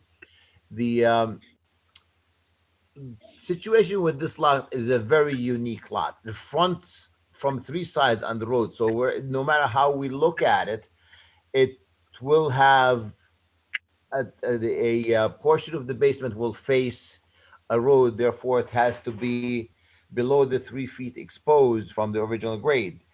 So no matter what we do, it's impossible for us to comply with that, and without having substantial blasting in the area, which is, I'm sure no one in the neighborhood wants that. So therefore, we will be able to comply with the front yard by the driveway with that rule, but the other two sides will not be possible. Therefore, we would request that we be referred to the zoning board for a variance of that. And like I said, all the comments from Mr. Hahn are addressable, and we will address 100% of them without any exception. And I'd like to add that if we're being referred to the zoning board, that we be referred with a positive recommendation. Well, before we get into that, there's the floor area ratio issue. Ed, you want to go into that? Yeah. Oops. So he explained it correctly, but maybe a little quick. The property has faces two streets. Dearman in the proper front where the front door is, Dearman on the side, which would be the left side to the house, and then on the back on Stearns Ridge. A unique situation. So like they said, what happens is, because you can't have more, if you have more than, not if you can't, our code for FAR says if you have a basement which is exposed more than 3 feet on the elevation facing the street, the basement portion of that, the portion of that basement that's over 3 feet will count as FAR in the basement.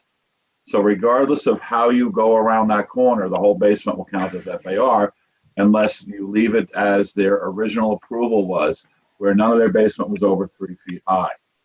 So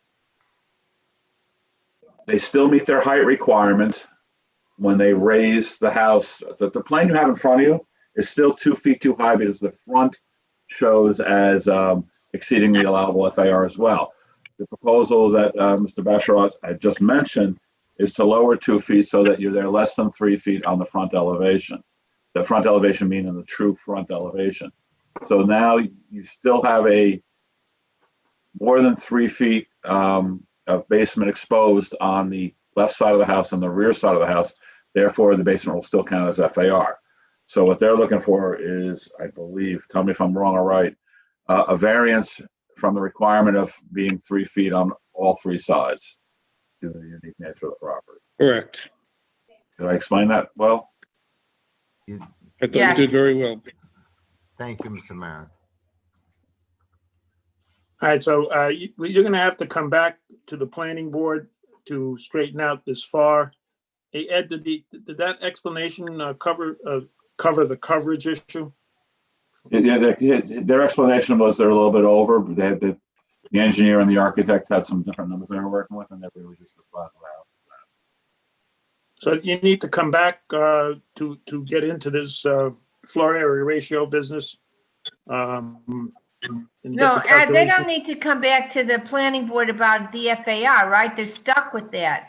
If I heard you correctly, they have to go to the zoning board. Yeah, I mean, they still have to correct the two.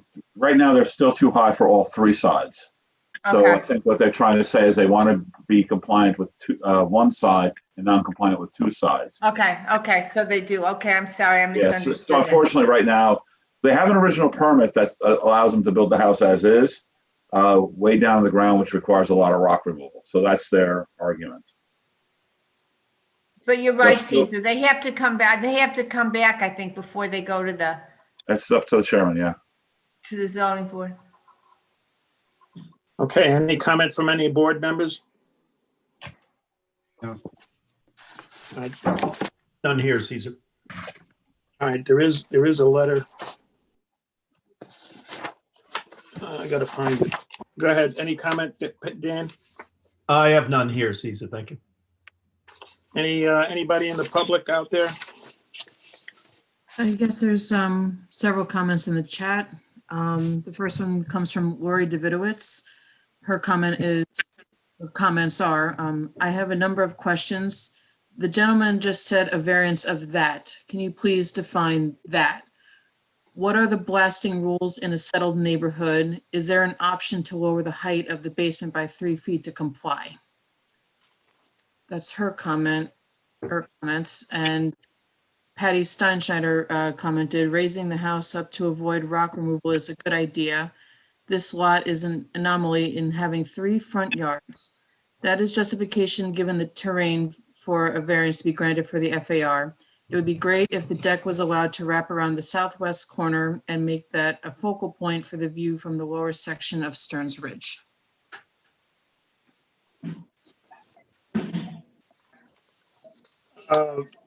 That was the FAR and possibly the coverage. FAR is floor area ratio. And there are code requirements to keep the floor area ratio, the area of the footprint of the building versus the area of the lot is the floor area ratio. And that has to be fixed because it changed, as Ed explained, when the house was raised, the floor area of the basement became part of that calculation. So the floor area of the house went up considerably when you add in the basement, which is now part of that FAR application. I think we answered that. Any other comments from the public? No, those were the only 2 and nobody's raising their hand to speak. Oh, wait, we have Lori Davidowitz wants to speak.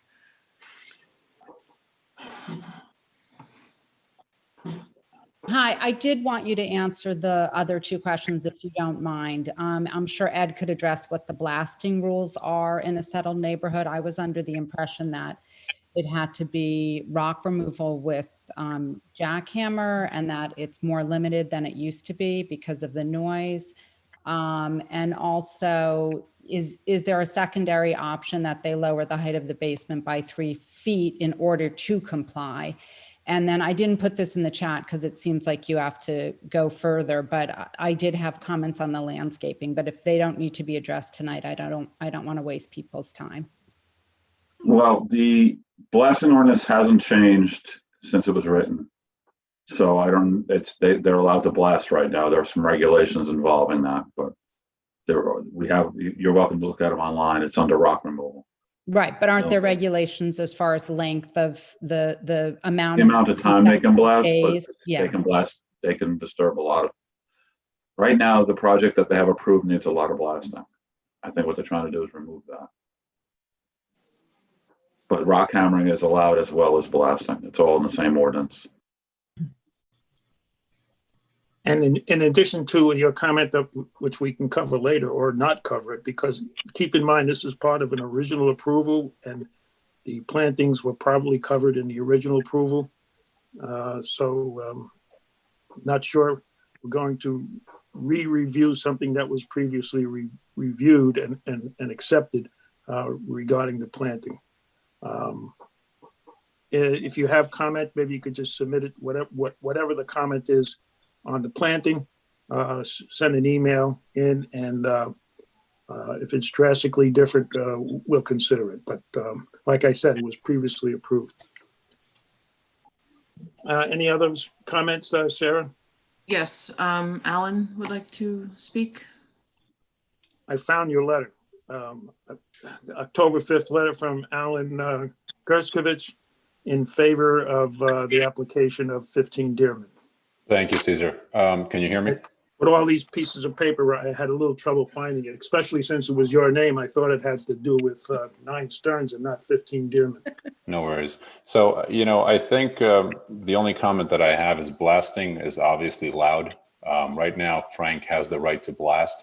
So I think it's not a conversation about whether or not he can proceed. He can. And I think if I understood him correctly, he's saying, look, I'm going to blast. I'm going to make a lot of noise and I have the right to do so. I'm simply, given the neighborhood, given the kids, given that a lot of people are working from home, when he approached me, said, I don't want to blast. I have the right to do so. Do you want the blasting? And my answer is, if there's any way to have a consideration so that blasting is not disturbing the neighborhood, which he has the right to do, I think it would be wise to consider it. Obviously, the board then determines what it needs to do. But I think it's very important to understand that that blasting will be loud. He has the right to do it. And if there's a way to consider it, then I'm all for it. Okay, thank you very much. Any other public, Sarah? No, that's it. I'm not, I forget if I did. Kevin, anything based on what you heard? No. Dan? No comment here, Susan. Yeah, blasting can be an issue, so I agree with you, Alan. When I was working on 119, when they did the redo of 119, they were blasting outside our office building. And a rock the size of a 12-inch diameter rock went right through the office window and landed in the chair of someone who would have been sitting there 5 minutes earlier. So blasting is an issue. Thank you. I think we're done with this. We'll move on. Move on to number 8. What do we do? Ask them what's. Number 8 is someone trying to catch you, come in here? Yes. No. 2020-25, 83 Greenway Drive. I guess you have to come back. Hello, John Malone, representing the Chevrons Ferguson Malone Architecture. This is a new application for a screened-in porch. I would say it might be our first COVID-related project where they were looking for a well-ventilated space for their children to, meet with other kids. Sort of that was part of what was driving it. Sort of interesting that that's where we are in the world. It has a bunch of concerns, lot-related concerns. I think we did provide a zoning analysis that sort of shows that it seems to be a typical condition in the Field Point when it was developed. The neighborhood does not really conform very closely to current zoning requirements. I think part of that was a change in the code that reduced the coverage for substandard lots. And I think the whole neighborhood is zoned. The lots are approximately half the size of the zone that's carrying in that area. So that's really what the coverage issue is about. The Homeowners Approval Association is looking at it right now. We've been in conversation with them, just clarifying the structure is to be a screen porch, so it's not going to be conditioned space. The windows are like a screen, like a light screen assembly that the windows come down and it pulls out an extendable screen. The other thing, in terms of the drainage, Doug, I had a question. There is a drainage swale in the backyard of this house. The existing patio now seems to drain into that swale as well as the leaders from the rest of the house. We think the increase in impervious surface is minor, and that it would, even without underground collection, would drain into this swale because there's no place else for it to go. I have never been in this situation before where there's actually like a giant swale right in the backyard of the house. So in this first meeting, I would just sort of say, sort of take your advice on like how we can talk about it offline, but how would we approach that? I can't imagine that the capacity of that swale, it's never been filled with water. They said it never holds standing water, and it's always, it always seems to be dry. That how we would deal with that. We can determine the capacity with the perk and the volume of it. Is that what would make sense, or? Yeah, let's look at it. Okay, I'll talk to you about it offline. It's like a parking lot size retention, area right in the rear yard. So that's what we're assuming we're going to put it. Okay.